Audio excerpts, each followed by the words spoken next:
Hello बेटा, कैसे हैं आप लोग। तो आपका ये तीसरा वाला टेस्ट था और मुझे पूरी उम्मीद है कि आप लोगों का टेस्ट बहुत अच्छा हुआ होगा। टेस्ट काफ़ी बेसिक था बेटा, basic in the sense test उस लेवल का है जिस लेवल में नीट आपको, जिस लेवल के क्वेश्चंस नीट आपको दे सकता है। तो इस टेस्ट के अंदर कंडीशन क्या, आपके पास ऑप्शन थे टेस्ट की। क्वेश्चंस किस तरीके से थे बेटा, उन क्वेश्चंस में से हमेशा की तरह मैं वो वाले क्वेश्चंस आज आपके साथ डिस्कस करूँगा जो मुझे लगता है कि क्वेश्चंस डिस्कस करने ज़रूरी हैं, क्योंकि rest of the parts are very very simple और वेरी वेरी अंडरस्टूड। तो rather than doing every single thing, let's focus on the areas जहाँ पे हमें डाउट हो सकता था। तो आइए करते हैं स्टार्ट। एक इंट्रोडक्शन के लिए ही हम सिर्फ पहला वाला क्वेश्चन देख लेंगे, इसमें कुछ खास समझने वाला है नहीं। Fleshy edible leaves. तो बेटा अगर फ्लैशी एडिबल लीव्स होंगी तो इन केस के अंदर आपके पास सीधा answer direct option number 1 garlic, इस तरीके से बन जाता है। क्वेश्चन पेपर अप्रोच करते वक्त आप हमेशा ध्यान रखिए, यहाँ पे पहला क्वेश्चन आया, टिक किया, हमें गारंटीड आंसर पता है, तो कॉन्फिडेंस लेवल ना एकदम छत फाड़ने वाला हो जाता है।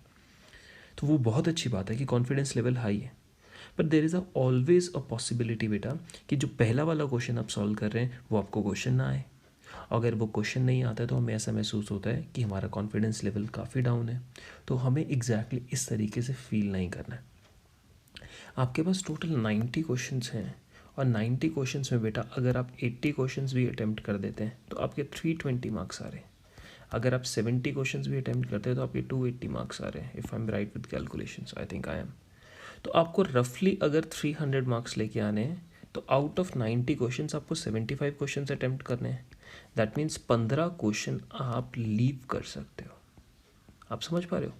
तो जब आप क्वेश्चन को पढ़ते हैं और आप रियलाइज़ करते हैं कि क्वेश्चन अपने को नहीं आता है तो कोई बात नहीं, at the back of the mind ये ध्यान रखिए कि there are questions that can be easily left.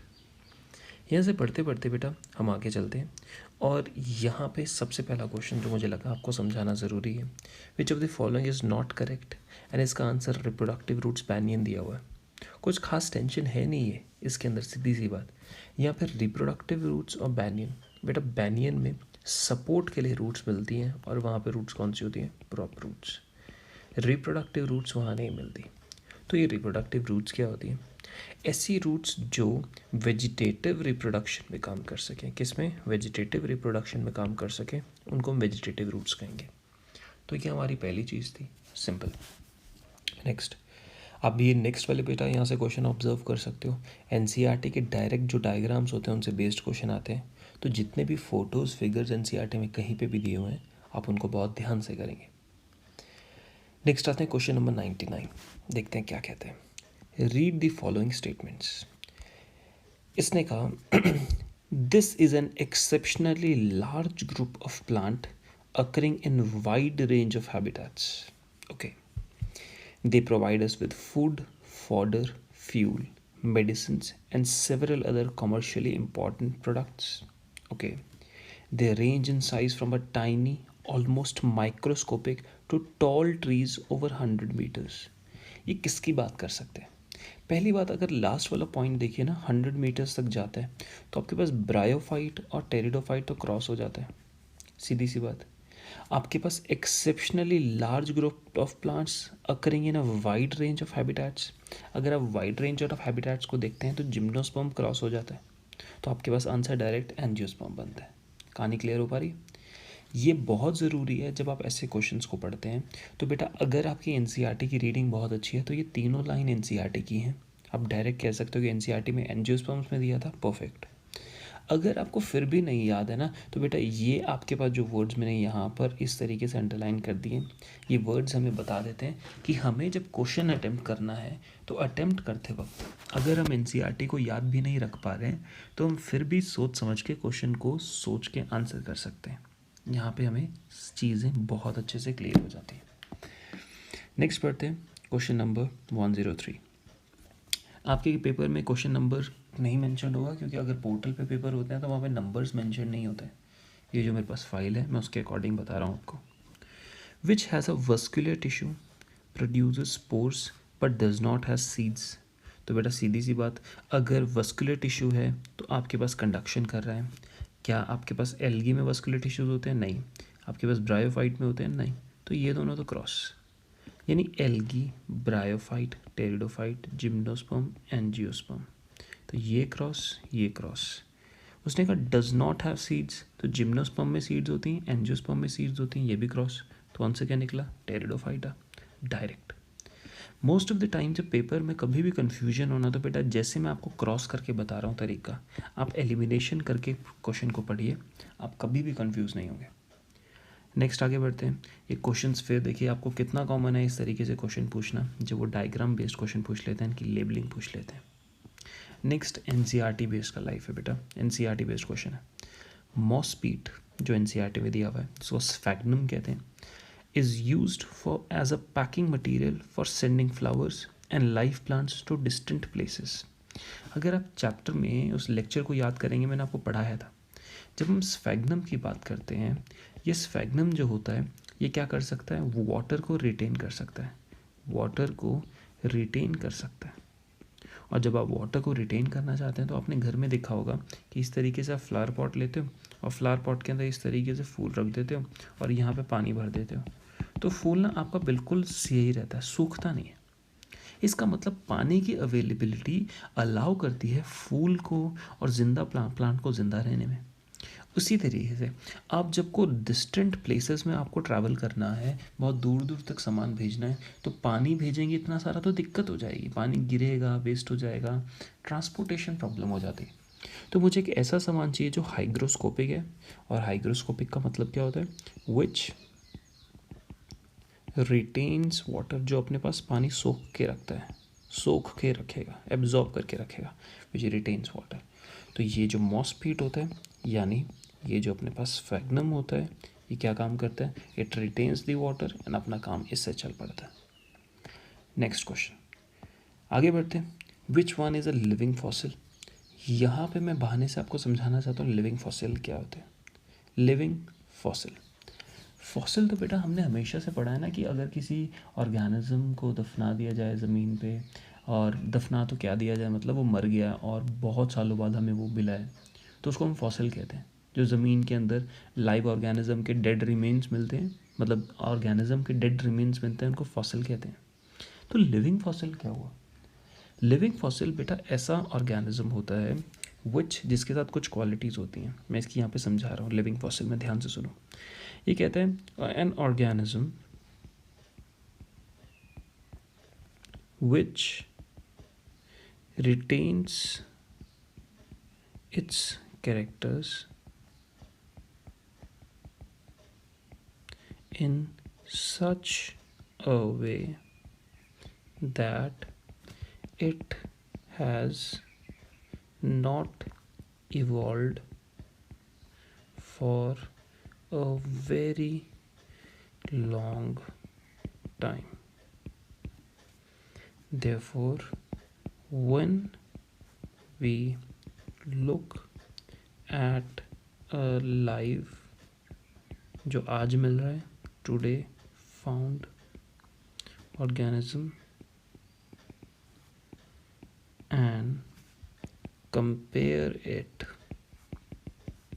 with a fossil of same organism,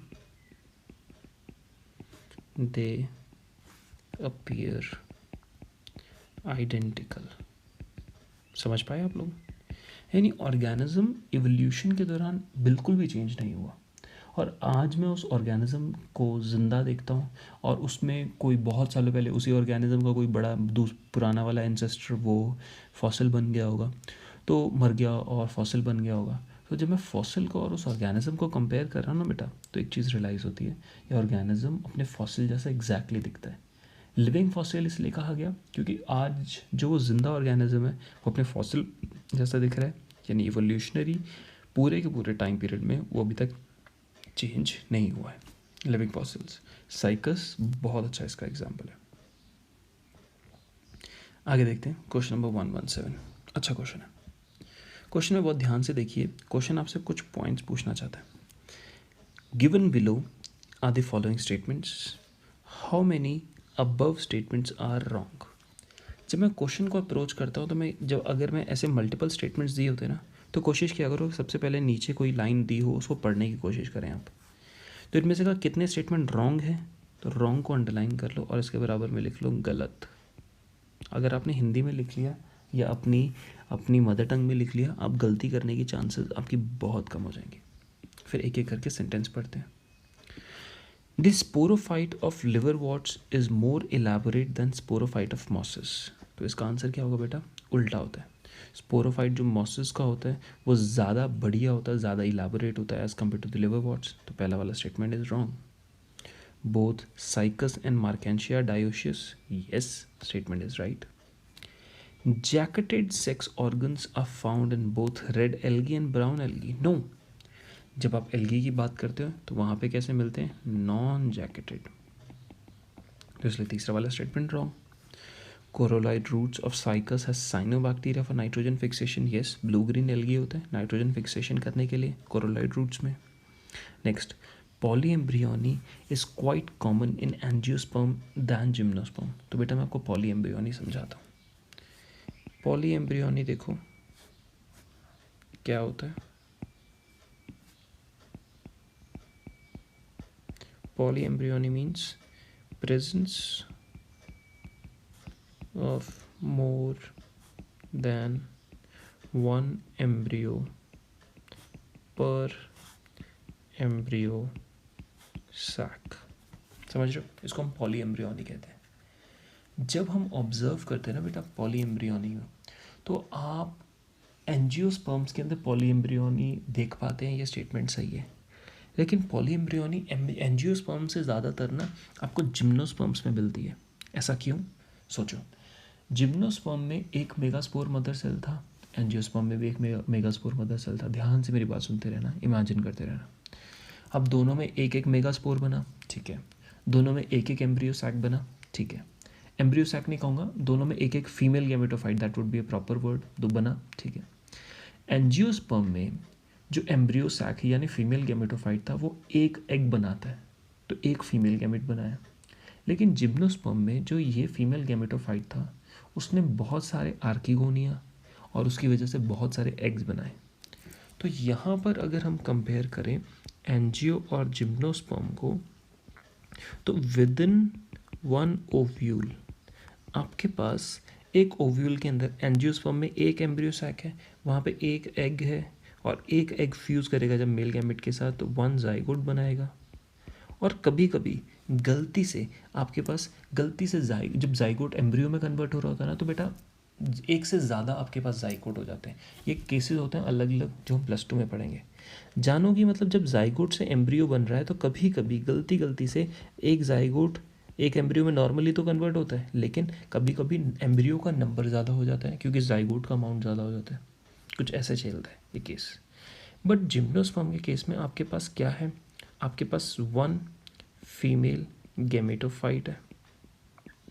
जब एक अपने पास फीमेल गैमेटोफाइट है तो हम इसको ज़रा देखते हैं, तो आपके पास मल्टीपल आर्किगोनिया है, right. Multiple archegonia means multiple eggs, और मल्टीपल एग्स मतलब मल्टीपल जाइगोट, और multiple zygote means multiple embryo. तो खूब सारे एम्ब्रियो किसके अंदर बात कर रहे हैं, विद इन वन ओव्यूल। तो अगर आप ये बात समझें तो इस बात को, इस कंसेप्ट को अगर आप समझेंगे तो पॉलीएम्ब्रियोनी आपको क्वाइट कॉमन मिलेगी जिम्नोस्पर्म में, नॉट इन एंजियोस्पर्म। तो इसलिए ये वाला स्टेटमेंट इज रॉन्ग। समझ गए ना कंसेप्ट। नेक्स्ट देखो, नेक्स्ट आगे बढ़ते हैं। क्वेश्चन पेपर बहुत सिंपल था। Select the wrong information about Selaginella. बेटा सबसे पहले हम रॉन्ग इन्फॉर्मेशन को ना अंडरलाइन कर लेते हैं क्योंकि ये हमारे लिए ज़रूरी है। और आप बिल्कुल इसको रॉन्ग को गलत लिखेंगे, ऐसे लिख लेते हैं तो हमारा टाइम बचता है। कभी ये मत सोचना कि क्वेश्चन जल्दी जल्दी पढ़ लें और आंसर जल्दी जल्दी निकाल लें, इससे नुकसान होता है बेटा, फ़ायदा नहीं होता, कभी नहीं टाइम बचता। इनफैक्ट आप क्वेश्चन को गलत इंटरप्रेट करते हैं, आप वक्त भी लगाते हैं और नुकसान भी हो जाता है, ये कभी नहीं करते। सेलेजिनेला की it is a heterosporous pteridophyte, ये स्टेटमेंट सही है। The female gametophyte are not retained on the parent sporophyte for variable periods of time. No, they are retained. ये पूरा का पूरा सेंटेंस सिर्फ और सिर्फ बेटा इस वर्ड के ऊपर बेस्ड था। हम अक्सर पेपर में जब जल्दबाजी में हम पढ़ते नहीं हैं, हमें स्टेटमेंट सही लगता है क्योंकि स्टेटमेंट एनसीईआरटी का है, लेकिन हम फोकस करना भूल जाते हैं, यहाँ पे वर्ड नॉट दिया हुआ है, तो इसलिए ये स्टेटमेंट अपने पास रॉन्ग है। ठीक है, हम पहला वाला स्टेटमेंट हमें पता है सही है, हम सेकंड वाला हमें पता है कि ये रॉन्ग है, बट उसके बावजूद भी हम बाकी दोनों स्टेटमेंट पूरे पढ़ेंगे। Precursor of seed habit is observed in it, yes. Sporophylls में form a distinct compact structure called strobila in cones, yes. यानी अब हमें गारंटीड श्योर है कि आंसर हमारा ये बनेगा क्योंकि ये आंसर गलत है, इसको टिक कर दिया, डन। नेक्स्ट देखो, यहाँ पर हम पहुँचते हैं question number 137। Read the following statements, इन सब स्टेटमेंट्स को पढ़िए और हमें कुछ पॉइंट्स बताने हैं। क्या कहते हैं, देखो, how many of the above statements are correct. तो बेटा सबसे पहला काम, हम लोग इन पॉइंट्स को जो दिए होते हैं इनको अंडरलाइन कर लेते हैं और फिर इसको अपनी मातृभाषा के अंदर, मदर टंग के अंदर लिख लेते हैं। करेक्ट मतलब सही, मैंने ऐसे लिख लिया, यानी आप इंग्लिश में लिखो चाहे राइट चाहे सही। ये लिखना क्यों ज़रूरी होता है, तुम्हें ऐसा लगेगा कि सर हमारा टाइम वेस्ट होगा, ये होगा वो होगा, कुछ नहीं होता बेटा। ये लिखने से हमें बहुत बेनिफिट होता है, हमारी गलती करने के जो चांसेस होते हैं वो काफ़ी हद तक रिड्यूस हो जाते हैं, तो इसलिए लिखा करो इन सब बातों को। Next, chitin, starch, glycogen and agar agar are homopolymers. Homopolymers तो हमें सबको पता है कि जो एक ही टाइप के कॉन्स्टिट्यूमेंट्स का बना हो, तो यहाँ पे काइटिन, स्टार्च, ग्लाइकोजन, अगार अगार को इसने होमोपॉलीमर टर्म कर दिया। तो क्या ये होमोपॉलीमर्स हैं, तो मैं कहूँगा chitin yes, starch chitin N acetyl glucosamine का, स्टार्च किसका, ग्लूकोज का, ग्लाइकोजन किसका, ग्लूकोज का। अगार अगार नहीं, अगार अगार जो है बेटा ये एक हेटेरोपॉलीमर है, और ये अगर देखा जाए ग्लूकोज प्लस गैलेक्टोज इन दोनों यूनिट्स का बना होता है। अगार अगार हमें जेलिडियम ग्रासिलेरिया नाम की रेड एल्गी से मिलता है, तो वहाँ से जो अगार अगार मिल रहा है वो एक हेटेरोपॉलीमर है, तो पहला statement is wrong. Second statement, in a glycogen the left end is called as non reducing and.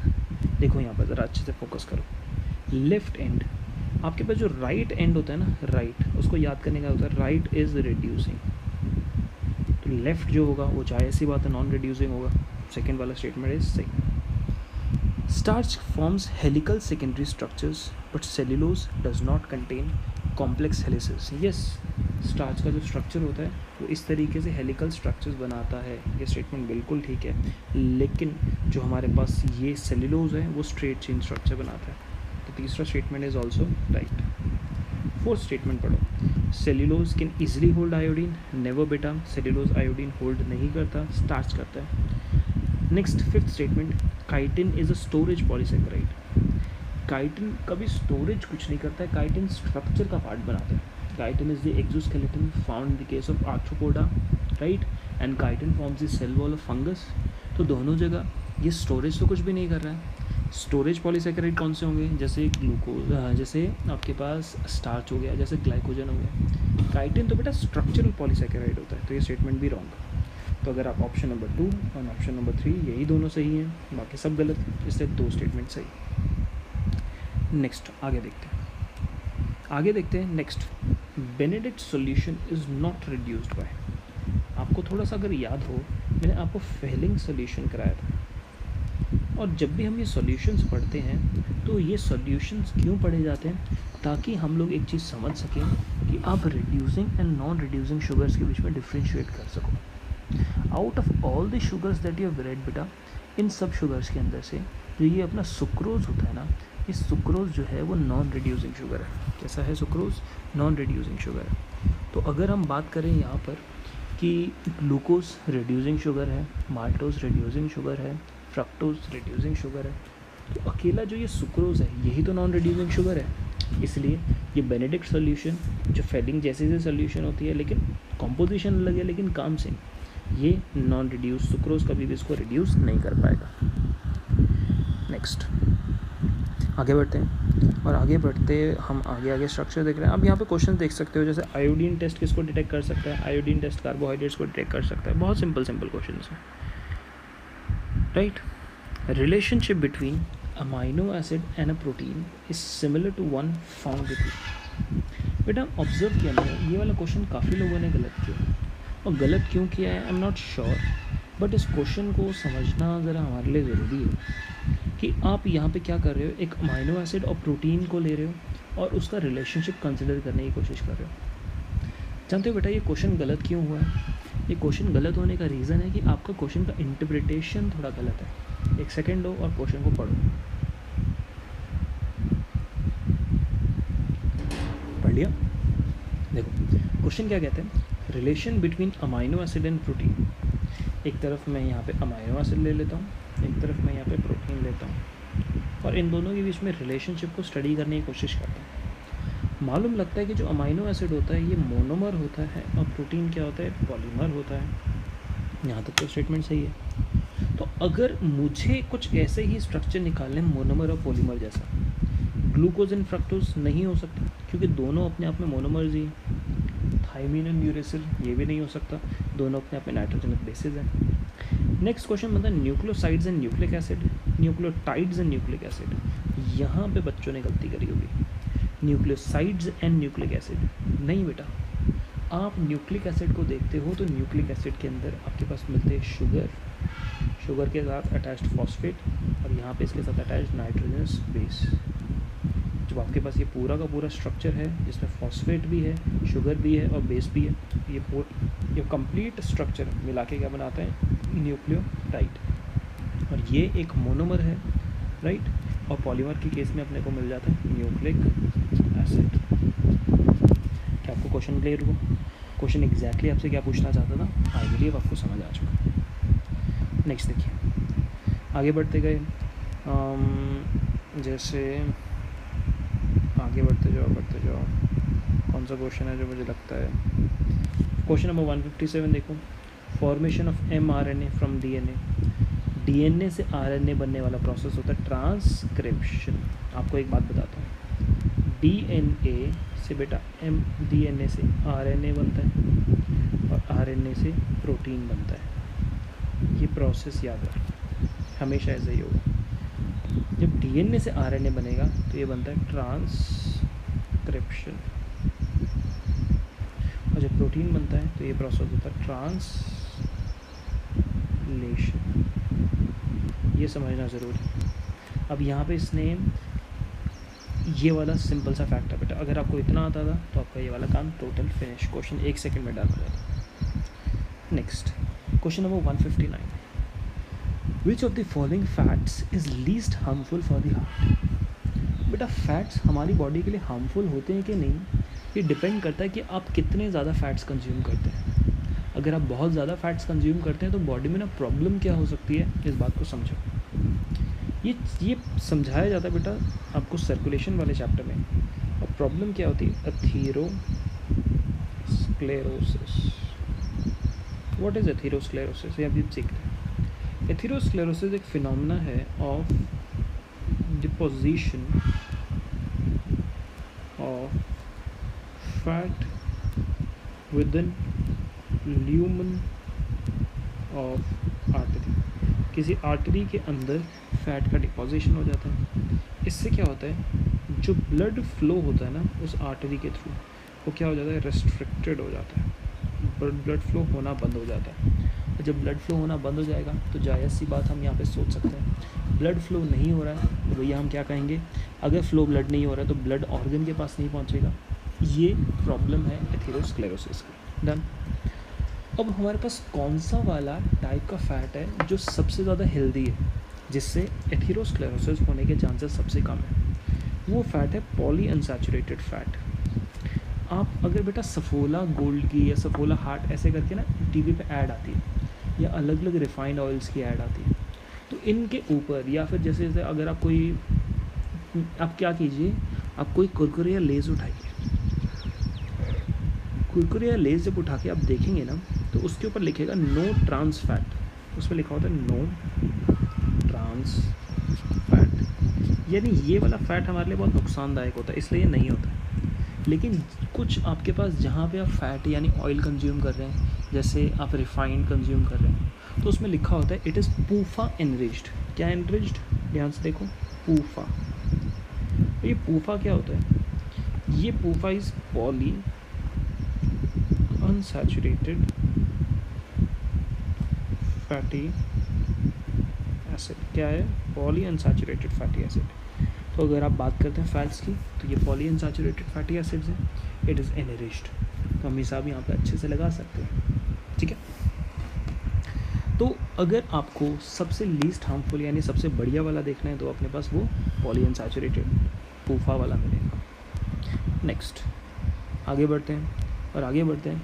इसमें क्वेश्चन पूछा है which element is normally absent in proteins. खुद देखो, प्रोटीन्स में कभी कार्बन एब्सेंट हो सकता है? नेवर। कार्बन हमेशा अमाइनो एसिड तो कार्बन का ही तो है। अमाइनो एसिड्स आर सब्सटीट्यूटेड मीथेन्स, यानी कार्बन तो होगा ही होगा। नाइट्रोजन अमाइनो ग्रुप है, अमाइनो एसिड में अमाइनो ग्रुप है, तो प्रोटीन में तो अमाइनो ग्रुप यानी नाइट्रोजन तो हमेशा ही होगा। तो आपके पास ये और ये आंसर नहीं हो सकते। सल्फ़र, थोड़ा अगर आप याद करोगे, आपको सिस्टीन लिखवाया था बेटा, मिथियोनाइन लिखवाया था। ये दोनों क्या होते हैं? सल्फेटेड अमाइनो एसिड्स होते हैं, जिसके अंदर सल्फ़र प्रेजेंट होता है। अपने सामने नेक्स्ट क्वेश्चन। ये फॉस्फोरस अपने को प्रोटीन्स में नॉर्मली नहीं मिलता। फॉस्फोरस हमें बहुत ही जनरली मिलता है इन the case of DNA and RNA, but when you look at the case of proteins you don't find phosphorus, hence the answer is 4. आगे बढ़ते हैं। Which one is not a protein? इनमें से protein कौन सा नहीं? बेटा इस क्वेश्चन को अप्रोच करने के दो तरीके। जब आप MCQ सॉल्व करते हैं तो उस टाइम आपको पता लगता है हमारी बॉडी, हमारे क्वेश्चन के अंदर आपके पास ना आंसर आपकी नज़रों के सामने, बस पहचानना ज़रूरी है। अगर किसी बच्चे की स्टडीज़ बहुत अच्छी है और उसको पेपर में क्वेश्चन का आंसर डायरेक्ट आता है तो हमेशा डायरेक्ट आंसर इन्यूलिन करके मार्क कर सकता है। लेकिन अगर किसी बच्चे को डायरेक्ट आंसर नहीं आता ना, तो वो दूसरा तरीका लगा सकता है जिसको हम कहते हैं एलिमिनेशन मेथड। एलिमिनेशन मेथड क्या होता है? सीखो मेरे साथ। इस मेथड में नॉट अ प्रोटीन, यानी अगर मैं प्रोटीन का पता लगा लूँ तो जो प्रोटीन नहीं होगा वो भी पता लग जाएगा। मायोसिन एक प्रोटीन होता है जो अपने को मसल्स में मिलता है। एक्टिन एक प्रोटीन है जो मसल्स में मिलता है। एल्ब्यूमिन एक प्रोटीन है जो अपने को ब्लड में मिलता है। तो जो ये इन्यूलिन नाम की चीज़ है, ये अपने को कहीं नहीं हमें पता। मतलब मुझे ये श्योर है, ये श्योर है, ये श्योर है, तो डायरेक्टली आंसर 4 बन गया ऐसे। अदरवाइज़ अगर आपको आंसर पता ही था, इन्यूलिन आप मार्क कर सकते थे, क्योंकि आपको पता है इन्यूलिन क्या है। Inulin is a polymer of fructose. Basically ये अपने आप में क्या है? फ्रक्टन। फ्रक्टन तो समझते हैं ना आप? What is a fructan? Fructan is a polymer of fructose. तो इन्यूलिन वो है। क्या काम करता है? ह्यूमन बॉडी के अंदर ये GFR को, ग्लोमेरुलर फिल्ट्रेशन रेट को मेजर करने में मदद करता है।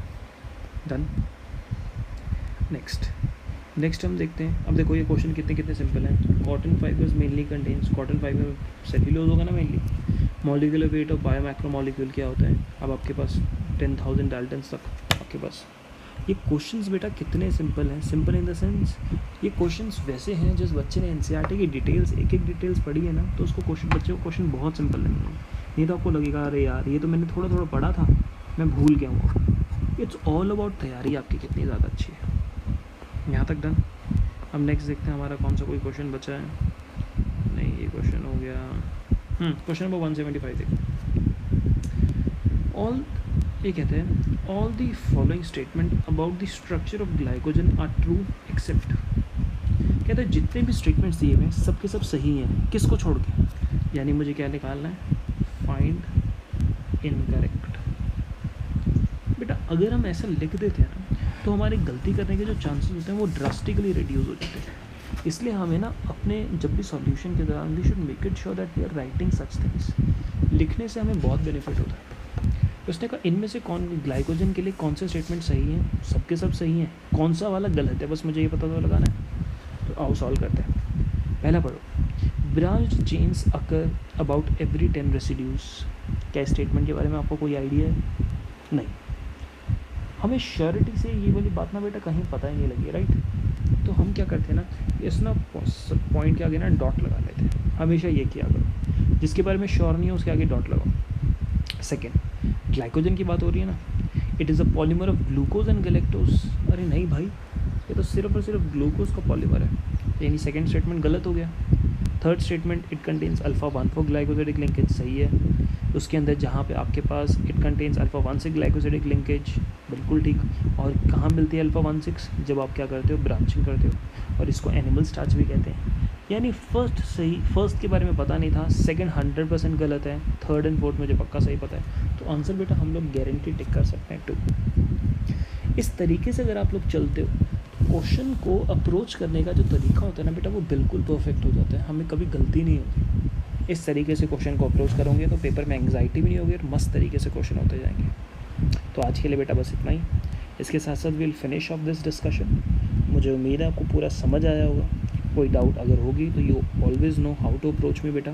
मुझे आप टेलीग्राम पे कांटेक्ट कर सकते हैं, मुझे आप डाउट सेशन में कांटेक्ट कर सकते हैं। हम वहाँ पे है बची हुई अगर कोई चीज़ आपको कन्फ्यूजन है, वहाँ पे डिस्कस कर सकते हैं। तो इसके लिए इतना ही बेटा। God bless you, study hard, पढ़ते रहो।